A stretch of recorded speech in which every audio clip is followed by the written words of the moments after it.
السلام عليكم ورحمة الله وبركاته. أسعد الله صباحكم بكل خير حبايبي في كل حتة.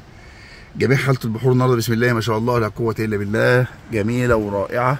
استمتع بجميع الشواطئ الخارجية والداخلية. طبعا الكلام ده لأغلب الناس اللي هي موجودة في مطروح طبعا، لكن ده أنا عارف إن الأغلبية خلاص رجعوا مدارس ورجعت المدارس وكل شيء، لكن ما زال في ناس ضيوفين هنا، فاحنا بنعمل لهم الفيديو لحالة البحر دلوقتي عشان خاطر لو الناس هتطلع بره يتحركوا. جميع الشواطئ ما شاء الله تحفه، الله اكبر كما قال الشاعر: والصمت في حرم الجمال جمال. صباح الجمال.